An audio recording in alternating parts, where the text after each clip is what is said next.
So mayroon pong balita na ang DILG umano ay biglang nabulabog mga sangkay nung malaman nila ang kinalalagyan nitong si Zaldico. Alamin po natin mga sangkay ang balitang ito.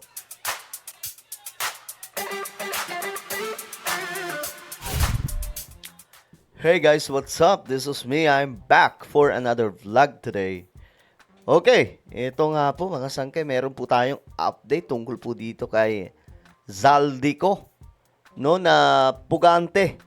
At meron pong balita na ang DILG daw po ay nabulabog sa pangyayari mga sangkay nung malaman nila ang sinasabing kinalalagyan ni Zaldico. Pag-usapan po natin yan, pero bago tayo mag-umpisa, dating gawi mga sangkay. Sa mga hindi pa po dyan nakakapag-subscribe, no, makikita nyo po yung subscribe button sa baba ng video na to. I-click nyo po dyan yung subscribe, i-click ang bell, at i-click nyo po yung all. Sa mga nanonood naman po sa Facebook, i-follow nyo po yung ating Facebook page. Okay, mga sangkay, ito kasi yung balita. Sabi sa report, nakita na daw po si Zaldico o nahanap. So, tingnan po natin. Habang nakikipag-hide and seek sa batas, muling nagparamdam ang puganteng si Zaldico. Hindi para sumuko, kundi para magpasaklolo sa Korte Suprema. Ayan na. At base sa mga dokumento, nasa Sweden ang dating kongresista. So, huli po, mga sangkay na nasa Sweden pala. Itong former congressman. Ang detalye sa agenda report ni Isaiah Mirafuentes ng Abante. Isinapubliko na ng Korte Suprema ang petition for certiorari na inihain ng company resigned Ako Bicol Party List Representative Zaldico. Sa mahigit 500 pahina, inihiling ni ko sa SC na maglabas ng temporary restraining order laban sa pag-usad ng kanyang mga kaso sa Sandigan Bayan. Grabe, no? Ang lupit. Ibang klase mga sangkay. Kung saan nahaharap siya sa malversation of public funds through falsification of public documents at paglabag sa Anti-Graft and Corrupt Practices Act. Giit ni ko, minadali ng Office of the Ombudsman ang pagproseso ng mga reklamo laban sa kanya. Ang gusto ata niya, ano eh, no? Ang gusto ata niya, mga 2 dekada na pagbusisi sa kaso niya. Pambihira. Di raw siya nabigyan ng pagkakataong sagutin ang mga reklamo kaugnay ng maanumalyang flood control project. Dagdag pa ni ko, kahit pa nagpadala ang ombudsman ng request to file counter affidavit, hindi na raw sumubok ang mga otoridad na magdala pa sa ibang address matapos hindi ito tanggapin sa unang address na kanilang pinadalhan. Bukod dito, hindi rin daw nabigyan ng access ang kanyang mga abogado na makita ang kopya ng kaso. Naniniwala rin si Ko na dahil sa kanyang kaso, nagkaroon ng mga banta sa kanyang buhay. Ay, wow. Base sa petisyong na sinumite ni Ko, nakalagay doon na nasa Stockholm, Sweden si Ko noong January 15. Oh, ayan na. Dito nalaman mga sangkay yung kanyang kinalalagyan. Nasa Sweden na daw po itong si Zaldico. Pero kung nandun na siya from Portugal to Sweden, teka lang. Di mayroon po siyang passport na ginagamit talaga, no, para po makalipad ng ganun-ganun na lamang. Una nang sinabi ng pamahalaan na nasa Portugal ang puganting si Ko. Ayon sa Korte Suprema, January 25 na maihain ng kampo ni Zaldico ang kanyang petisyon at wala pang sagot ng korte kaugnay rito. Pero hanggang sa ngayon, wala pa rin konkretong impormasyon kung nasaan nga ba ang dating kongresista.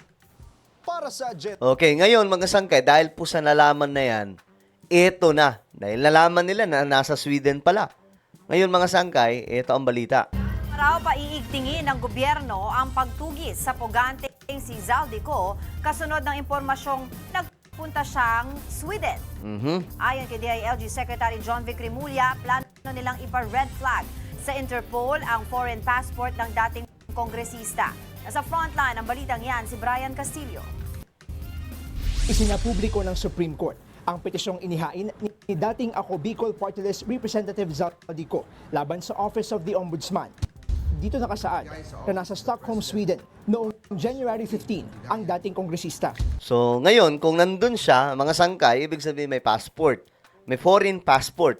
So, pwedeng umalis din siya doon at kung saang lokasyon na mayroon po siyang property, doon siya lilipat. Diba? Batayan sa notaryo ni Ko mula sa bayan ng Naka. Ayon kay DILG Secretary John Rick Remulla, posibleng gumagamit na ng foreign passport si Zaldico. Possible yun. Kasi kanselado na po yung kanyang Philippine passport eh. Kaya lumawak ang mga bansa sa Europa na ginagalawan nito. Ang plano ngayon ng mga otoridad, ipa-red flag na rin sa Interpol ang Portuguese passport ni Ko. Para tuluyang paliitin ang kanyang mundo. So kinukuha namin yung kopya ng passport and then we're going to put it through Interpol na para hindi na siya makalabas ng Portugal at kung lumabas man, mahuli natin. Ang problema ngayon, kinakailangan pa raw munang makakuha ng kopya ng foreign passport ni Ko bago may proseso ang pag-red flag sa Interpol. Ayun lang. Yun ang tanong, paano makakakuha? Hindi rin daw ito basta-bastang mahihingi lang mula sa gobyerno ng Portugal. Kaya tingin ni Remulla, sa dami nitong pera, hindi malabong madali pa rin siyang makagagalaw sa Europe. Ang Europe naman madali na mo umikot dyan eh. Wala nang borders yan eh, di ba? Parang umikot ka na ng Amerika. So hindi siya dumadaan sa passport control. Bagamat naka-freeze na raw ang assets ni Ko sa Pilipinas, may impormasyon silang nakapagpuslit pa ito ng nasa 100,000,000 piso. Grabe, sana all talaga eh, no? Doon po papasok dyan mga sangkay yung for the love of money talaga is the root of all evil. Kapag sobrang gahamang ka na sa pera, gagawin mo lahat. Kagaya ng ginagawa niya ngayon mga sangkay. Mambihira. Gamit ang cryptocurrency, ito raw ang nagagamit niya para pagkagastusan ang kanyang pagtatago abroad. Criminal talaga. Marunong talaga sa krimen. Pati escape route ng pera, escape route ng bahay niya, kung saan siya titira, alam niya. Escape route ng pera, meron siya. More than a congressman, more than a businessman, he was a criminal. Sa ngayon, GG si si DILG Secretary. naniniwala si Remulla na nasa Lisbon, Portugal si Ko at patuloy siyang minomonitor ng intelligence team. Gayunman, aminado ang kalihim na hindi madali ang trabaho ng ilang tauhan ng intel na naroon. Lalo limitado lang din ang resources nila sa ibang bansa. Kung gusto naman daw ni Zaldico na makipagdialogo sa gobyerno, kailangan magbalik muna siya ng nasa halagang $1 billion o higit 58 billion pesos na Oh my gulay, 58 billion yung kailangan ibalik ni Zaldico. Ibig sabihin, grabe pala nakulimbat niya. ninakaw niya raw sa taong bayan. Kasi ninako niya sa tao yun eh. Dapat ibalik natin sa tao. Grabe. Nakikipag-ugnayan naman na ang 58 billion. Pilipinas sa gobyerno ng Sweden para matukoy ang posibleng lokasyon ni Zaldico. Samantala, umaasa naman si Pangulong Bongbong Marcos na mahuhuli at madadala na sa Pilipinas ang mga taong nagtatago para mapanagot sa batas. Hindi natin masasabing may frustration ng Pangulo dahil alam po niya na ang mga namumuno sa mga ahensya ng gobyerno na tumutugis sa mga fugitive ay nagtatrabaho ng ayon sa kanyang utos. Kinakailangan lang po siguro ng talagang mas pursigihin pa ang paghahanap sa mga taong nagtatago sa kamay ng batas. Nagbabalita. Okay, so yan po ang update natin ngayon kay Zaldico.